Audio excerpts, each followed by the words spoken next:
Olá pessoal, tudo bom? Na aula anterior nós vimos, sobre como calcular o tempo de reverberação, qual que é o processo, o passo a passo, o que é que nós devemos que ter em termos de informação. E agora nós vamos realmente para a prática, que é pegar um projeto, analisar as informações desse projeto, inserir essas informações numa planilha de cálculo e fazer um diagnóstico do ambiente e depois uma proposta de intervenção para calcular, a qualidade acústica desse espaço. Então, vamos lá aqui. Eu vou apresentar aqui para vocês a nossa planilha de tempo de reverberação, que é a planilha que nós vamos utilizar para calcular justamente o tempo de reverberação dos nossos espaços, tá? Essa planilha, ela é dividida em 4 abas, né? Então tem essa primeira aba aqui, que é a nossa biblioteca de materiais. Bem aqui, nós vamos ter mais de 300 materiais acústicos e não acústicos à nossa disposição e todos os coeficientes de absorção sonora desses materiais. Então, por exemplo, aqui eu tenho a informação de quanto absorve um adulto em pé em todas as 6 frequências do nosso interesse. Essas informações dessa tabela, elas foram preenchidas aqui ao longo de muitos anos, estudando materiais acústicos, pegando de referências, atualizando com os fabricantes. E aqui nós temos uma biblioteca bem robusta, categorizando cada material a partir do fabricante, o modelo e outras informações aqui, tá? Então temos aqui aproximadamente 400 materiais, 395. Já essa segunda aba é a aba do tempo ótimo. E é aqui que nós vamos definir aquilo que nós falamos de qual que é o nosso objetivo em termos de tempo de reverberação. Esse gráfico aqui, ele é o gráfico que vai nos auxiliar nesse processo. E aí eu já vou também explicar como é que funciona isso aqui à medida que a gente for avançando. A terceira aba é uma aba de diagnóstico, onde nós já temos a planilha de cálculo que vai servir para nós calcularmos o tempo de reverberação inicial da nossa sala, ou seja, sem nenhum tipo de tratamento acústico. Como é que funciona essa planilha de cálculo? É aqui que vai acontecer boa parte do nosso trabalho. Então vamos lá. Nesta célula aqui, a célula de código A3, é onde nós vamos colocar o nome do nosso ambiente. E aqui o ambiente que nós vamos estudar é a sala de número 6 do Instituto Federal do Pará, que é uma sala de aula. E eu estou com ela, inclusive, aberta bem aqui no AutoCAD. Então, eu fiz todo o levantamento dessa sala de aula e ela está aqui, em planta baixa. Nós temos aqui os cortes, A, B, C e D, o layout da sala, as dimensões delas toda cotada aqui em corte. Aqui também um outro corte em cima, corte C e D. E nós temos aqui a planta baixa sem mobiliário, ok? Então, depois desse levantamento, todas as dimensões aqui, a gente vai fazer o preenchimento da planilha. Então, aqui eu posso colocar todas as superfícies que eu quiser. Eu coloquei aqui a parede do quadro, por exemplo, que é essa parede bem aqui. Então, no corte C, ela vai aparecer bem aqui. Então, eu tenho as dimensões da minha parede, eu tenho as dimensões do meu quadro, e assim eu vou preenchendo a área de cada superfície. Então, aqui a gente coloca os nomes das superfícies e aqui a gente coloca a área das superfícies. Aqui eu coloco o nome do meu ambiente e aqui eu coloco o volume do ambiente. Nessa planilha, nós vamos trabalhar só nas células alaranjadas. As células cinza nós vamos manter do jeito que estão, porque elas possuem fórmulas. E aqui, são fórmulas justamente que buscam os coeficientes de absorção sonora dos materiais que nós vamos escolher para as nossas superfícies. Então, o processo ele é bem simples. Você nomeia o ambiente e as superfícies, diz qual que é o volume ou a área, dessas superfícies ou do seu ambiente, e vai escolher o material. E como é que eu escolho o material para uma determinada superfície? Quando eu clico aqui na célula correspondente ao material da superfície, você vai notar que bem ao lado aparece essa setinha bem aqui. Quando você clica nessa seta, ele abre esse menu flutuante, que é justamente a nossa tabela de materiais. Está aqui toda a nossa biblioteca de materiais. Então você pode rodar aqui e escolher. Ou você pode simplesmente digitar e vai aparecer a sua busca, tá? Então, dessa forma, a gente vai escolhendo os materiais, vamos atribuindo os materiais a cada uma das nossas superfícies. Como eu organizei a planilha deste projeto? Eu defini as superfícies de acordo com o material que está exposto. Então, tenho a parede do quadro, que seria essa parede bem aqui. Eu tenho a parede das janelas, que já seria essa outra parede bem aqui. Então, eu tenho parede, eu tenho essa viga aqui, esse pilar, eu tenho essas janelas aqui, eu tenho a parede da porta, que já seria esta outra parede bem aqui, que eu tenho a parede aqui atrás, eu tenho a porta. E eu tenho uma parede lateral que é uma parede de drywall, ela não é uma parede de alvenaria. E é muito importante que nós saibamos exatamente qual que é o material que compõe as nossas superfícies, porque dependendo do material, os coeficientes de absorção sonora são diferentes, apesar de que visualmente uma parede de alvenaria parece com uma parede de drywall, tá? Então aqui nós vamos colocando as áreas de cada uma dessas superfícies. E é importante uma informação que nós temos que considerar que é só a área exposta de material. Por exemplo, a parede do quadro, eu tenho uma parede de alvenaria, mas eu tenho um quadro por cima dessa parede. Essa área do quadro, ela não vai entrar na área da minha parede. Então, como é que eu calculo isso? Eu pego a área de parede e subtraio da área do quadro. Para eu fazer isso no Excel, eu posso criar uma fórmula. Então, eu tenho aqui a minha área de parede total, que equivale a 15,12 metros quadrados, menos a célula que corresponde à área do meu quadro, que é essa célula bem aqui, é 17. Por que que na minha fórmula eu coloquei menos é 18, menos é 19, menos é 20, menos essas outras três células aqui? Porque nesta planilha eu já configurei pensando que talvez eu tivesse a possibilidade de ter três materiais acústicos ocupando a área nessa parede. E da feita que eu for colocando a área desses materiais, ela vai automaticamente subtrair. Significa que vocês devem fazer dessa forma? Não. Eu fiz assim porque para mim já fica mais cômodo. Mas cada caso é um caso. Você vai sempre subtrair as áreas que estiverem em sobreposição. E a forma de fazer isso é através das fórmulas no Excel. Então, toda vez que você for iniciar uma fórmula no Excel, você escolhe a célula, digita o sinal de igual e escreve a sua fórmula, tá? Então você vai nomeando as superfícies, atribuindo as suas áreas e, por fim, os seus materiais. E aqui embaixo nós vamos ter a ocupação. Lembra que eu falei para vocês que nós vamos trabalhar apenas com as células alaranjadas? Bem aqui na ocupação, vocês vão colocar o número de pessoas que utilizam o ambiente. Normalmente também vai estar associado ao número de assentos, se for um ambiente voltado para plateias, etc. E aqui você vai escolher o tipo de assento. Quando você clica aqui, é a mesma tabela, né, de materiais. Só que você vai ter materiais, né, entre aspas, como um adulto em pé. Se for um ambiente em que as pessoas forem ficar em pés, ou um adulto sentado, incluindo uma cadeira, você pode digitar aqui cadeira. E aqui você vai ver que nós temos alguns tipos de cadeiras. Cadeiras com encosto, assento, couro, estofada. E uma coisa importante é, em alguns materiais, vocês vão notar que aparece no final aqui, entre parênteses, escrito unidade. O que isso significa? Significa que você não vai colocar a área aqui, você vai colocar a quantidade de unidades desse material. Quantas unidades de cadeiras com encosto e assento contraplacado eu tenho nesta sala? 27. É a minha ocupação.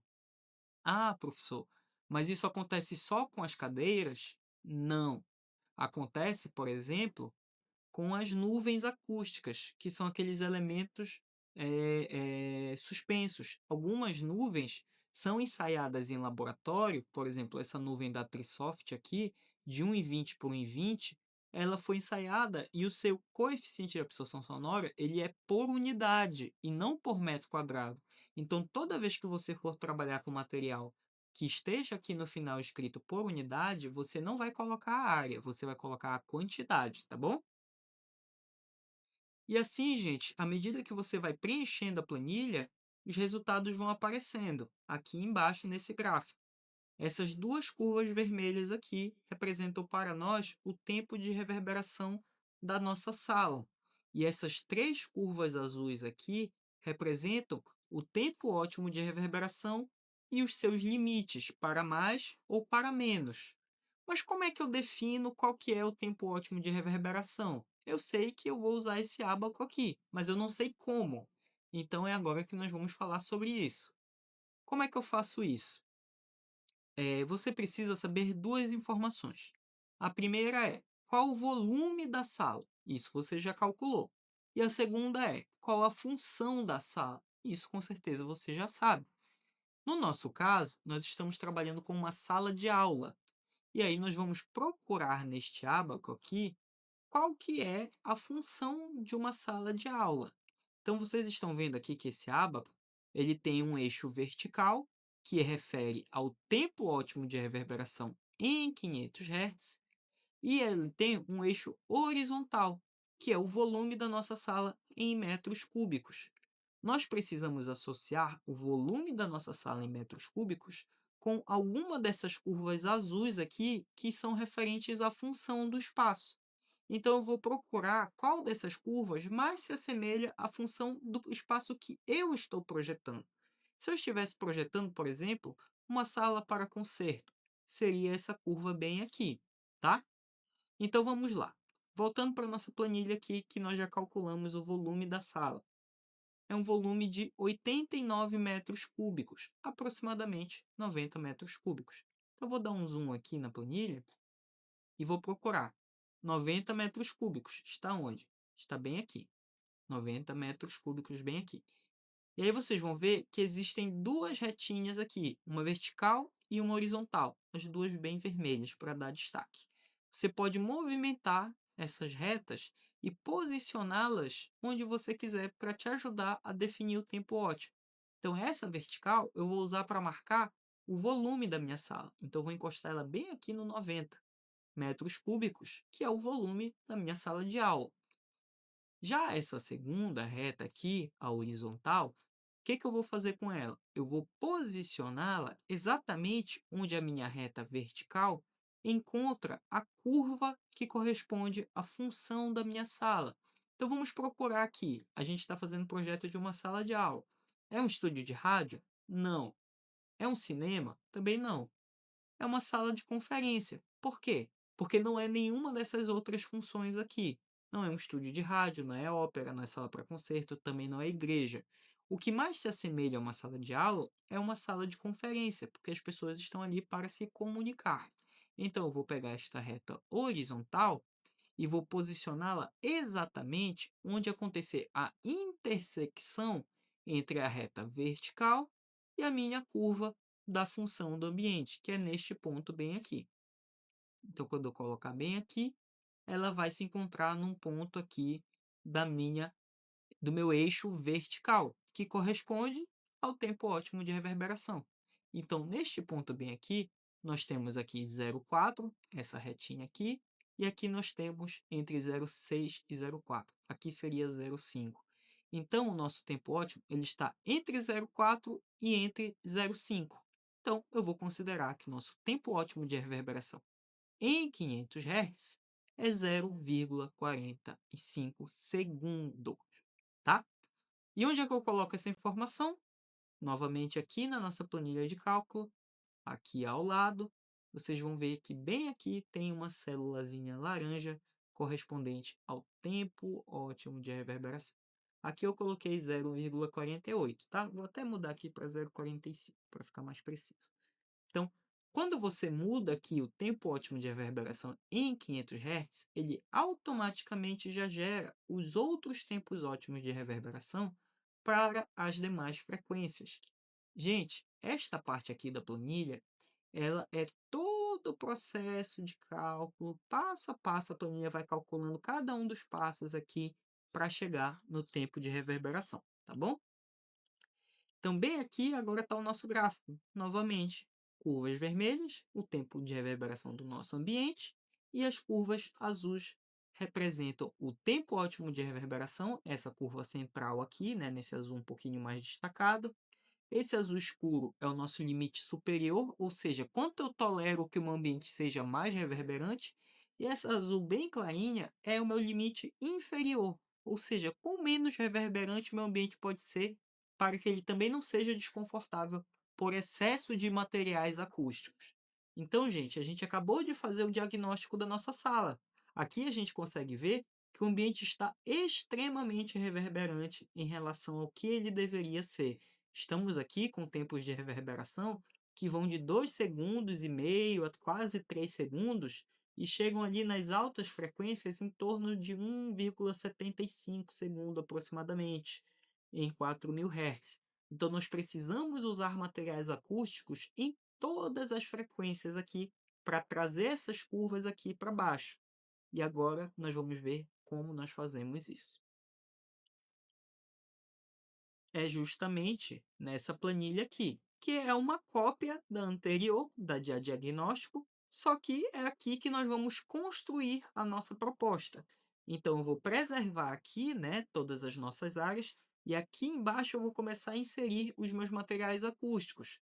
Neste projeto, eu fiz uma proposta, que é a seguinte: eu propus utilizar alguns painéis nas paredes laterais. Eu tenho 7 painéis nesta parede da janela. Também tenho 7 painéis nesta parede aqui lateral e tenho 5 painéis na minha parede de fundo. Além disso, eu estou utilizando 6 nuvens acústicas de material perfurado na laje. Então, eu tenho 6 não, perdão, 8 nuvens. Não sei nem contar mais, né? 9 nuvens. Tenho 9 nuvens acústicas aqui penduradas na minha laje e um total de 7 numa parede, 7 na outra, mais 5 aqui atrás. Eu tenho um total de 19 painéis acústicos distribuídos na minha sala, tá? E eu coloquei isso aqui. Por exemplo, aqui, no material acústico da parede das janelas, eu coloquei o Trisoft Revest Decor, que é este material bem aqui que eu vou mostrar para vocês na tela. Este material aqui, que é um painel de lã de PET revestido em um tecido que pode ser plotado. Então ele pode vir com qualquer arte aqui que eu quiser. E a ideia é fazer quadros acústicos distribuídos nas paredes dessa sala. As nuvens acústicas, elas vão ser fabricadas neste material aqui, que é um MDF perfurado. Então ele vai ficar suspenso na laje, logicamente aqui com a lã acima dele, tá? Então, eu distribuí uniformemente esses materiais dentro do meu projeto. Então, aqui está. Aqui é onde vai ficar o professor. Por que eu não coloquei nuvens acústicas aqui? Vocês já vão entender. Vindo aqui na planilha, então aqui, na parede das janelas, a minha área ela equivale ao quê? 7 painéis de 1,20 por 60 centímetros. Essa é a dimensão do painel. Ele tem 1,20 m de altura, ele tem 60 centímetros de largura. Na fórmula da área, eu coloquei aqui 7 painéis de 1,20 por 60. Da mesma forma, no material acústico da parede da porta, eu utilizei 5 painéis de 1,20 por 60. E na parede de drywall, também 7 painéis de 1,20 por 60. E escolhi aqui o Trisoft Revest Decor de 50 milímetros, que é um material que, vejam aqui, absorve muito bem altas frequências. Aqui em 500 Hz ele já absorve 86%, em 1092, 2092 também, e 4.096. Ele não absorve tão bem em 125 e 250, que são as frequências mais graves. Ele absorve 23% e 48%. E é justamente por isso que eu utilizei o forro, né, do AMB CF8, né, na forma de nuvens aqui. Então, eu estou utilizando esse material suspenso, né, para eu poder ter a distância da laje, e ele absorve aqui 98% em 125 Hz e 78% em 250, que são justamente as frequências que o meu painel de parede não consegue absorver muito bem. Então, eu estou complementando materiais de absorção de médias e altas frequências com um material que absorve muito bem baixas frequências. Então, eu estou criando uma composição de materiais acústicos para equalizar a minha sala. E aqui eu substituí a nossa cadeira, que antes era contraplacada, que era uma cadeira que não absorvia muito bem, ó, 0,2002 aqui, né, 2% de absorção, por uma cadeira estofada, que já absorve 13%, 20%, 25%, tá? E nós chegamos a este resultado bem aqui. Está muito melhor agora, né? Então, as nossas curvas de tempo de reverberação já estão compreendidas entre os nossos limites. E é este o objetivo do projeto. Nós queremos chegar neste resultado aqui, o mais próximo possível dessa curva aqui e sempre tentando acompanhar essa curva aqui, tá? Então, com a disposição desses painéis acústicos nas paredes e das nuvens acústicas, nós conseguimos chegar neste resultado aqui. Bom, pessoal? Então, agora é com vocês. Analisem os projetos que vocês receberam, calculem as áreas. As planilhas que vocês receberam, elas já estão com as áreas preenchidas, mas quando vocês forem fazer as propostas, vocês vão ter que calcular as áreas de materiais e substituir das áreas, né, onde vocês vão colocar esses materiais. Não se esqueçam disso, que é muito importante. E façam o cálculo da sala sem o tratamento acústico e depois com o tratamento acústico. Comparem as duas coisas e comparem principalmente com o tempo ótimo de reverberação, tá? Bons estudos para vocês e boa sorte com o projeto.